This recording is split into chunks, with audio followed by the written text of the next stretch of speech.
dia a todos, sou Patrick Afonso. Vamos hoje fazer mais uma atividade de sessão clínica exemplar. Hoje temos o tema de cancro coloretal, estaremos a realizar o rastreio adequado.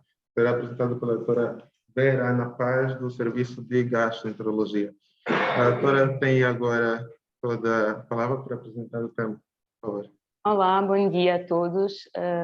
Obrigada pela vossa presença aqui. Quem não está presente também estará por Zoom.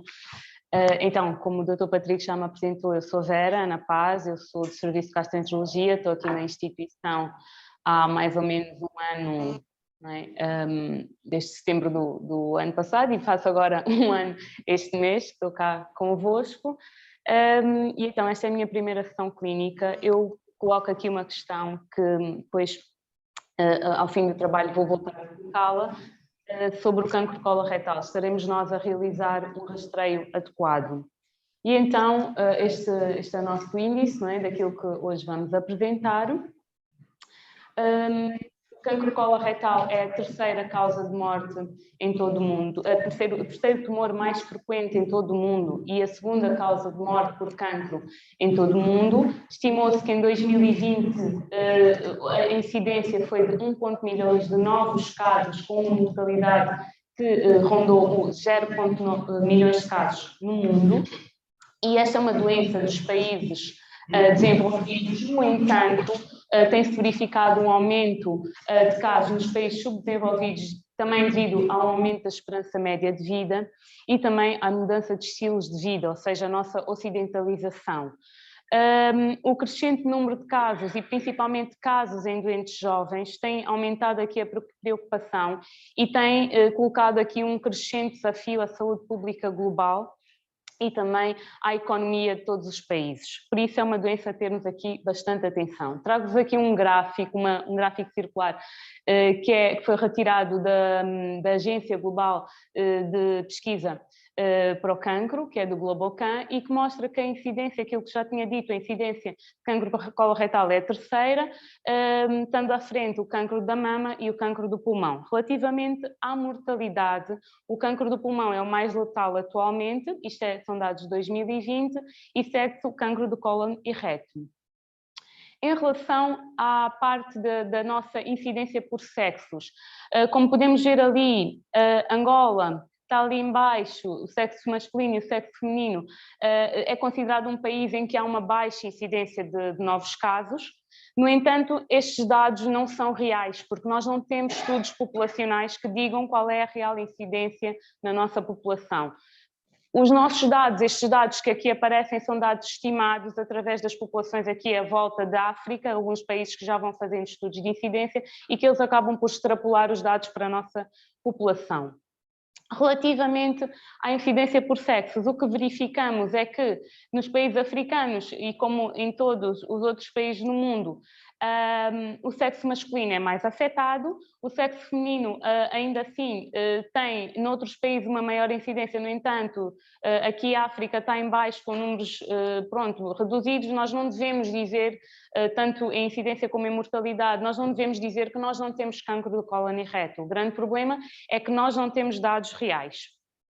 Relativamente à sua fisiopatologia, eu não vou aqui entrar nos detalhes porque seria aqui uma aula sobre isso, apenas dizer que existe um conjunto, uma sequência que vai levar ao desenvolvimento de cancro do cólon. Existem uma série de lesões precursoras, são lesões inflamatórias e lesões adenomatosas, e o nosso objetivo no rastreio é procurarmos por adenomas, ou seja, as lesões, 70% dos cancros do cólon provêm de adenomas e cerca de 25%, entre 25% a 30%, provêm de pólipos serreados. Então o nosso objetivo é nós irmos à procura de lesões que sejam pré-malignas, ou seja, estas lesões que aparecem e que está descrito que podem evoluir para cancro. Existe uma série de mutações, não é? Não vou aqui falar delas, mutação KRAS, mutação nos genes, são genes de reparação do DNA que acabam por estar alterados e que vão levar a que um epitélio normal vá começar a desenvolver-se, não é, de forma descontrolada,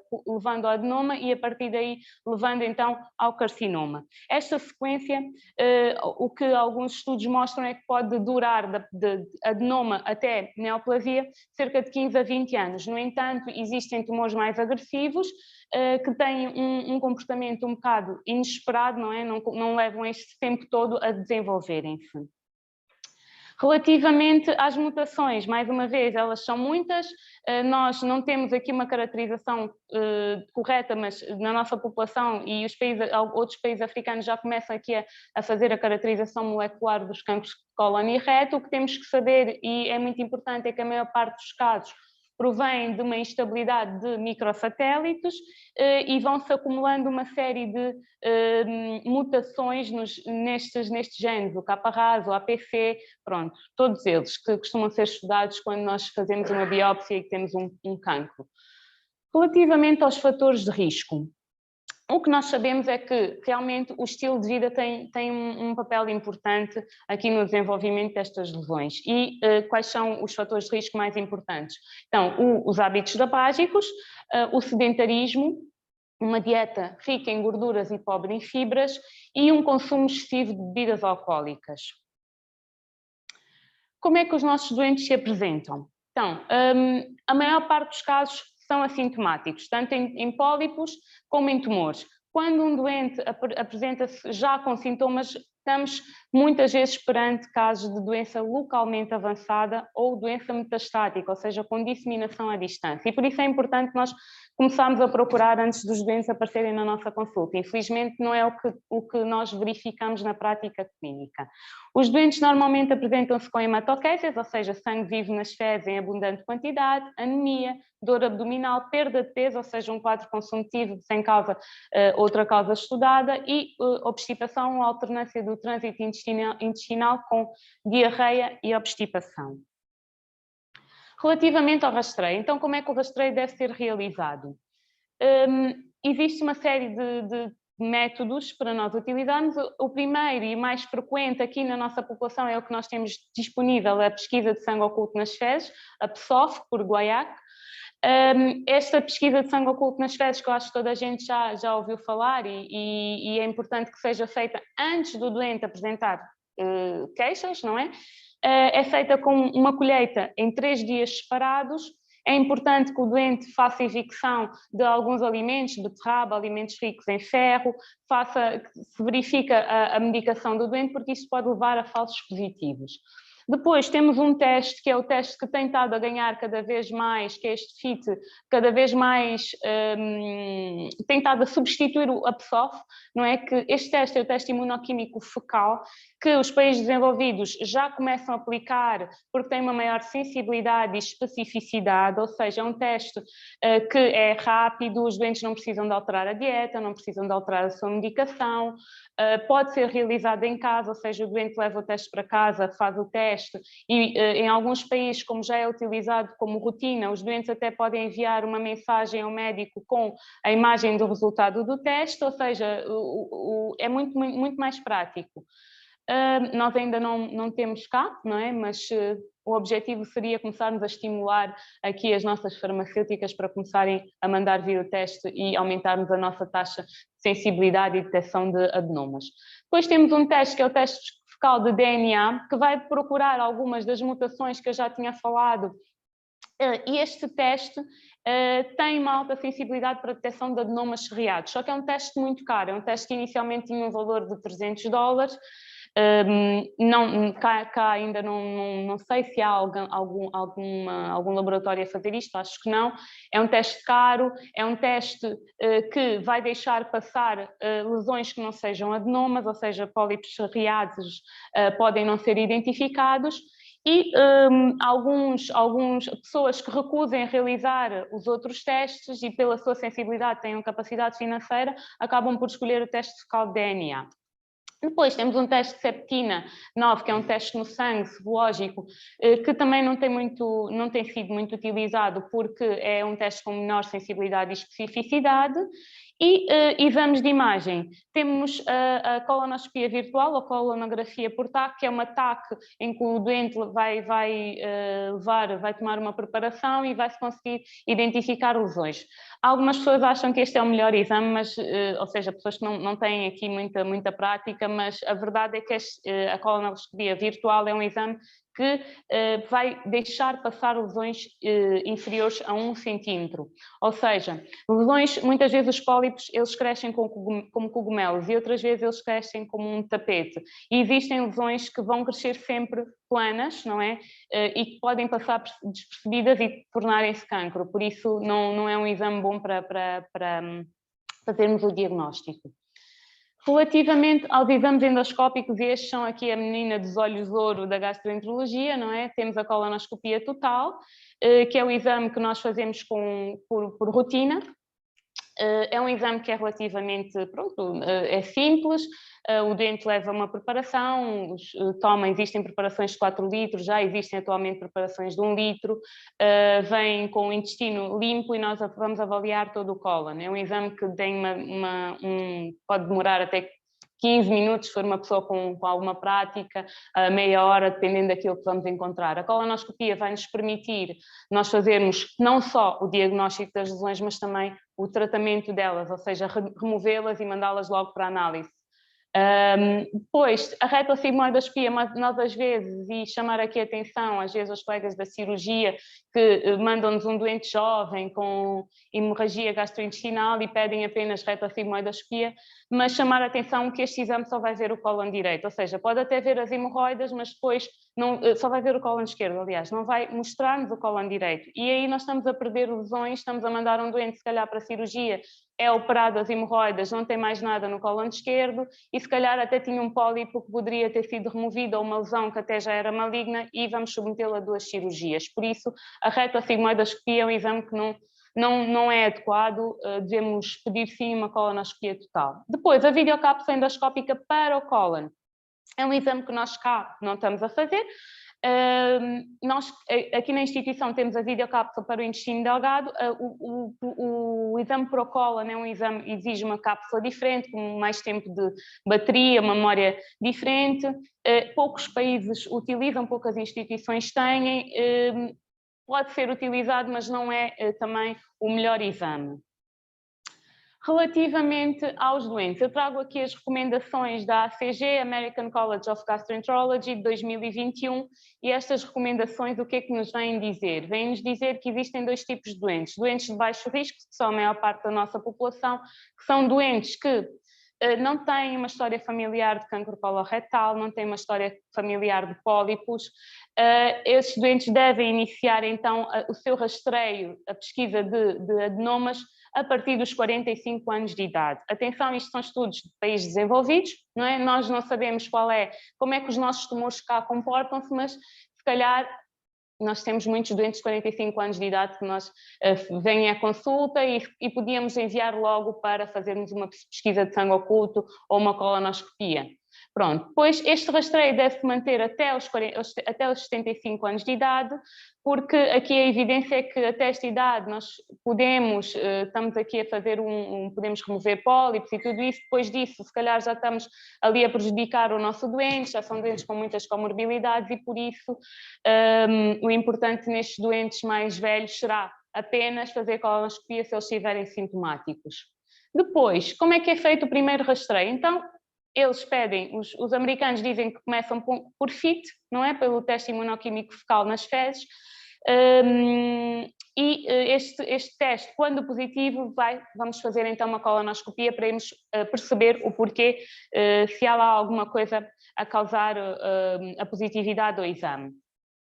Dizer que o FIT o FIT que os americanos usam tem uma capacidade de detecção, um cutoff de detecção de 20 microgramas por miligrama de hemoglobina nas fezes. E por isso, às vezes nós estamos perante doentes que têm uma doença hemorroidária e o teste até pode dar positivo, mas é aquilo que temos sempre que pôr em consideração. O doente deve sempre ir fazer uma colonoscopia inicial. Se depois o FIT dá novamente positivo, já pesamos se devemos voltar a repetir a colonoscopia ou não. Os outros exames são exames que realmente são realizados.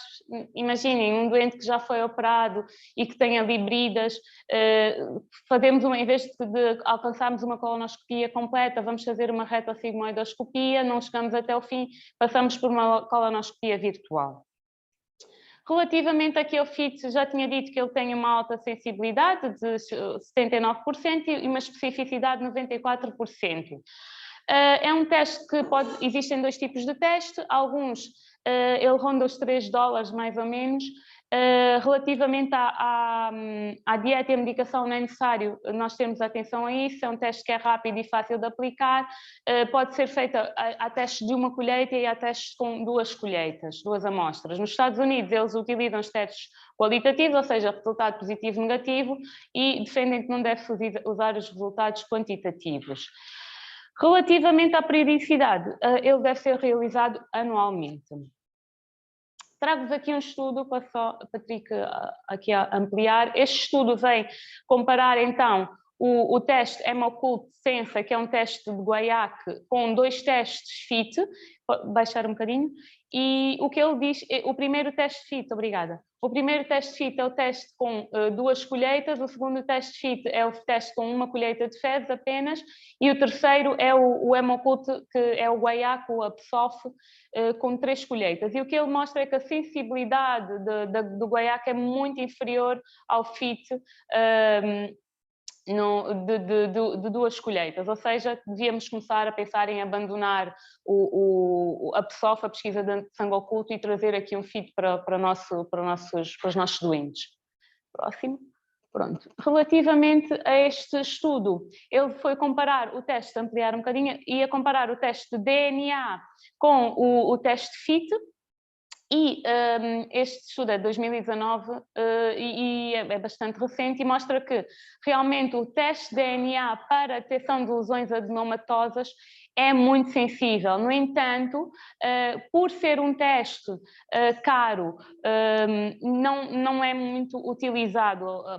Os governos, os Estados é que acabam por comparticipar a realização destes exames e então acabam por recomendar sempre que seja feito o FIT mais a colonoscopia, que acaba por ser muito mais barato do que realizar um teste de DNA a cada 3 anos. Próximo. Ok, tá bom, já percebi. Pronto, em relação à colonoscopia total, como eu já tinha dito, é o gold standard para o rastreio e tratamento das lesões, ou seja, é aquilo que nós devemos realmente utilizar. Nós, através de colonoscopia, podemos fazer não só o diagnóstico, tirar biópsias, mandar para análise, mas também fazemos a polipectomia, mucosectomias, que permitem retirar lesões superiores a 10 milímetros em vários fragmentos, a disseção endoscópica da submucosa, que já é um procedimento um bocado mais demorado, mas permite tirar uma lesão completa através da submucosa, e a full teeth resection, que é remover a mucosa toda, ou seja, é praticamente um pequeno procedimento cirúrgico em que nós removemos a lesão toda e depois acabamos por encerrar com alguns clipes. Estes 2 últimos procedimentos são procedimentos que necessitam aqui de alguns instrumentos de CO2. Nós não temos ainda os aparelhos, os instrumentos necessários para realizar, mas é possível fazer-se e tem sido cada vez mais utilizado. Depois, o que se tem verificado, os estudos mostram, é que o cancro coloretal, a colonoscopia vai reduzir a incidência de cancro coloretal em 79% e a mortalidade associada ao cancro coloretal em 65%. Estas imagens daqui, as primeiras são os pólipos adenomatosos, aquilo que muitas vezes nós encontramos. Isto é um exame que não tem aqui nenhuma lesão, mas aqui a meio eu trago-vos algumas lesões malignas, ou seja, tumores. Neste caso aqui uma lesão deprimida, esta lesão não é passível de ser removida por colonoscopia, é uma lesão que nós não conseguimos elevar e provavelmente já mostra aqui alguma invasão da submucosa com disseminação linfática e quem sabe à distância. Em relação à colonoscopia, é importante, a colonoscopia, e para todos os internos que queiram tirar gastroenterologia ou estejam aqui a fazer o seu currículo, é importante que a preparação intestinal seja sempre adequada. Isso é uma guerra, porque os nossos doentes muitas vezes comem o que querem antes dos exames, chegam ali à sala, não tomaram a preparação, ou seja, acabam por gastar dinheiro e nós não conseguimos ver nada. Depois, o tempo de retirada é importante que seja um tempo superior a 10 minutos, ou seja, para vermos todas as partes, está aqui descrito que mesmo com estes 10 minutos de retirada nós vamos deixar escapar algumas pequenas lesões, mas isso faz parte, é inerente à nossa prática. E relativamente à taxa de detecção de adenomas, isto é uma parte bastante importante no currículo de todos os gastroenterologistas, que além de cumpridos os números mínimos que nós temos que cumprir na nossa formação, é importante que a nossa detecção de adenomas seja superior a 25% e a intubação do cego, que vai nos mostrar que nós chegamos ao fim do exame, seja lá referida no relatório e que nos diga que a nossa taxa de intubação seja superior a 95%. Os americanos dizem que o exame, a colonoscopia total, deve ser feita a cada 10 anos. Os europeus dizem que a colonoscopia total deve ser feita a cada 5 anos. Habitualmente, e por aquilo que eu já disse, que as pessoas não cumprem aquilo que nós pedimos, não vêm sempre com uma preparação que não é perfeita, eu acabo por pedir a cada 5 anos porque, pronto, em preparações razoáveis sinto aqui que dá uma maior segurança ao doente. Quando nós temos uma pessoa que chegou com uma preparação insuficiente, muitas vezes temos que repetir o exame entre 6 meses a 1 ano. Ups, deixa eu funcionar. Ok, pronto. Então, este estudo, ampliar um bocadinho, por favor, Patrick. Este estudo, o que é que ele vem comparar? Vem comparar a colonoscopia com a retosigmoidoscopia, e aqui o que é que ele mostra é que o número de mortes, e principalmente por tumor proximal do cólon direito, o número de mortes é superior, ou seja, ele vai deixar escapar um maior número de lesões no cólon direito, e por isso era aquilo que já vos tinha dito, a retosigmoidoscopia não é um exame que deva ser utilizado para rastreio. Em relação ao grupo de alto risco, quais são os doentes que nós devemos ter aqui maior atenção? Então, doentes, nos Estados Unidos eles dizem que os doentes afro-americanos são doentes com maior incidência de taxa de cancro coloretal, talvez porque sejam pessoas que são grupos que não têm tanto acesso aos cuidados de saúde, acabam por andar ali um bocado perdidos e quando chegam a doença já está avançada, têm uma maior taxa de mortalidade e têm uma doença mais agressiva. Depois, outros grupos também importantes, e aqui é que nós devemos olhar para toda a gente, é doentes com história familiar de cancro coloretal, pólipos adenomatosos e principalmente adenomas avançados. Muitas vezes nós não transmitimos aos nossos familiares, olha, fiz uma colonoscopia e tinha um adenoma. É importante que estes doentes sejam rastreados um bocado mais cedo. E o que é mais cedo? O rastreio deve começar aos 40 anos neste grupo, ok? São doentes jovens, ou 10 anos antes da idade em que o familiar teve o cancro coloretal. Em casos em que nós encontremos uma família com mais de 2 casos de cancro coloretal ou adenomas avançados, estes familiares têm que entrar numa consulta de genética familiar, fazer ali a pesquisa das mutações e fazer-se uma vigilância um bocado mais apertada. Esta imagem, pronto, é aquilo que eu estive a dizer até agora, apenas para dizer que os testes fecais devem ser realizados anualmente, o DNA a cada 3 anos, é caro, não é muito feito, pronto, porque pelo seu valor, apesar de detectar muitos adenomas, é um exame assim para quem tem maior possibilidade, mais seguros. A colonoscopia deve ser realizada entre 5 a 10 anos, não é? E todos os outros exames são exames de segunda linha. Então, e agora sim aquela parte que eu tinha dito, que era a questão que eu coloquei, e é uma questão um bocado provocatória. O que é que nós estamos a fazer, o que é que nós, enquanto médicos profissionais de saúde, na nossa população aqui em Angola, o que é que nós estamos a aplicar? Então, relativamente aos nossos dados epidemiológicos, eles são escassos. O que é que nós temos disponível são dados referentes a estimativas comparativas à incidência nos países africanos, outros países que já estão a fazer estudos. O que eles estimavam, o Globocan dizia que em 2020 foram diagnosticados 975 casos. Isto é um número muito baixo para o número para a população que nós temos e por isso não deve ser real. Relativamente ao número de novos casos, sabemos que vai aumentar a nossa incidência. Nós começamos a viver mais tempo, a consumirmos mais bebidas alcoólicas, a termos hábitos mais ocidentais, e isso vai acabar por prejudicar-nos a longo prazo. Por isso, eu trago aqui apenas mais 2 estudos para não cansar-vos muito mais. Este estudo é da Nigéria e eles foram avaliar aqui o FIT, foram avaliar a aplicação do FIT na sua população. O que eles inferiram neste estudo de 2.330 doentes. Destes 2.000, cerca de 432 tiveram resultados positivos. 238 foram realizar colonoscopia, eles detectaram nestas colonoscopias 47 pólipos, 20 adenomas e 3 eram cancro coloretal. O que é que eles viram? Esta população, atenção, os nigerianos, as pessoas a quem eles aplicaram o estudo provavelmente era uma população de grandes cidades e que tinham um alto nível de educação, ou seja, escolaridade já mais avançada. E o que eles mostravam é que neste estudo, metade das pessoas tinham patologia benigna, ou seja, benigna, doença hemorroidária, fissuras anais, e isso dava um alto número de falsos positivos do exame. Outra coisa que eles também diziam é que este alto número de falsos positivos teria um impacto na realização de muitos exames endoscópicos e muitas vezes em locais onde a endoscopia não estava disponível. Pronto. Outra coisa que eles diziam era que o preço para eles também era muito, muito importante nessas populações rurais. $3 é um preço elevado para muita gente e condicionava então a realização dos exames subsequentes. Eles falavam era aqui que a via carcinogénica mais frequente na população deles era a via de instabilidade de microsatélites. E esta via de instabilidade de microsatélites pode muitas vezes ter um comportamento um bocado imprevisível.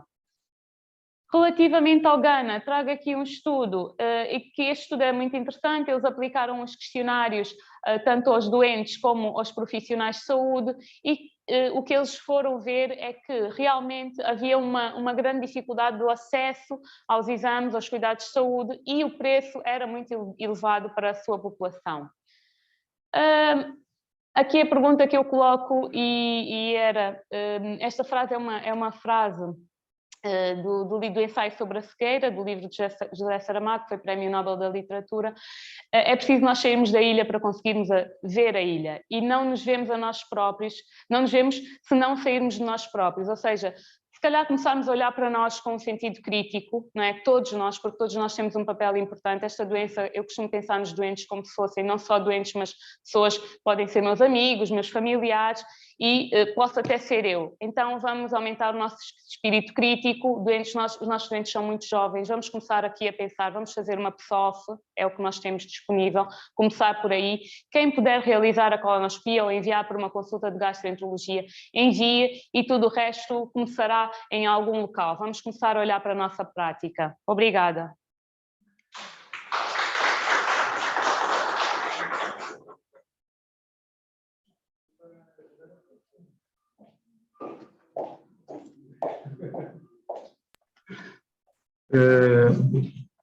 Bem, a doutora Vera já terminou essa apresentação.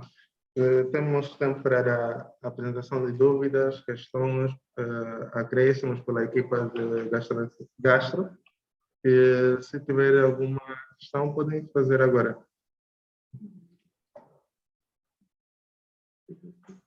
Estão todos tímidos.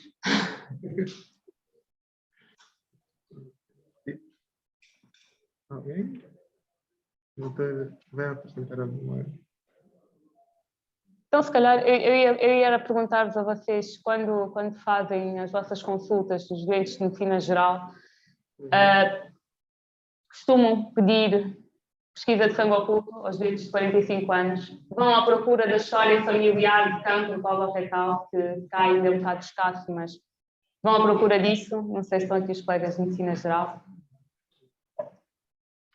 Colegas de medicina geral, não? Não medicina geral?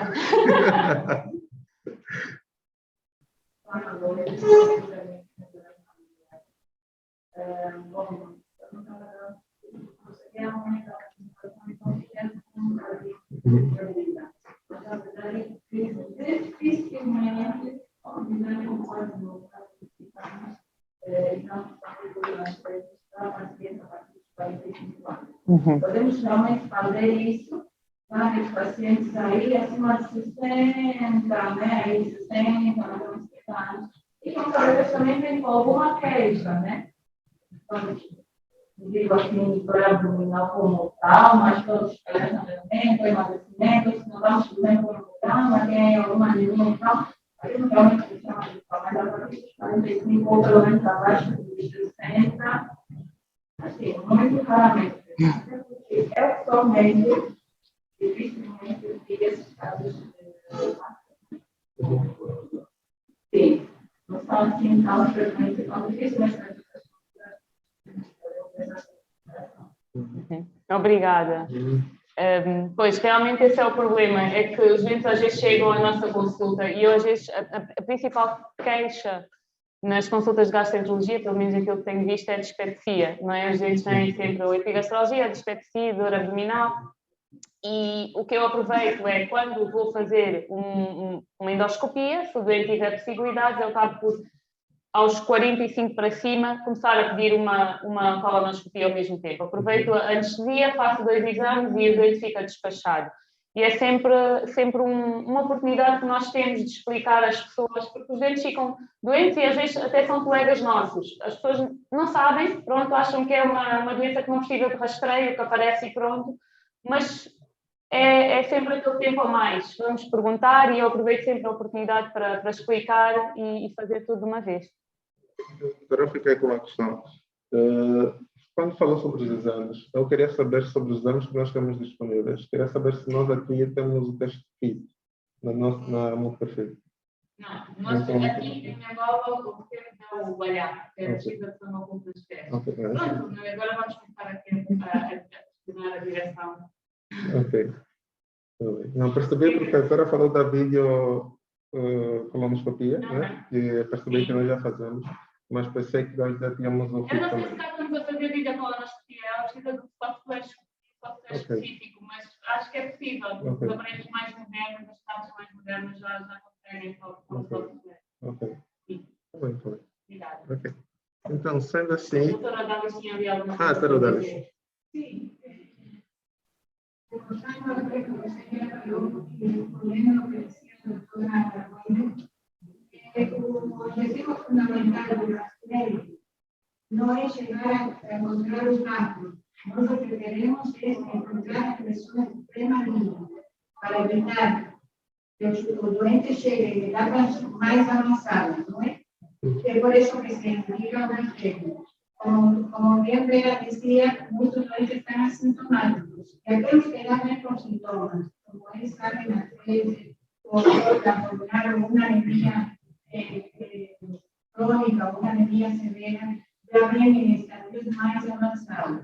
Su objetivo de rastreio es disminuir a muerte mortalidad, en primer lugar, por un lado, y en segundo lugar, encontrar lesiones en etapas incipientes, etapas benignas, es un objetivo fundamental. Es por eso que se solicita que esos doentes que están en ese periodo de riesgo, después de los 40 años de edad, hacer un test. Y en aquellos que tengan posibilidades, indicar directamente a colonoscopia, como los que ya vieron, en mayor visibilidad del intestino, nos podemos llegar a lesiones muy pequeñas. Não, pode falar, Pedro.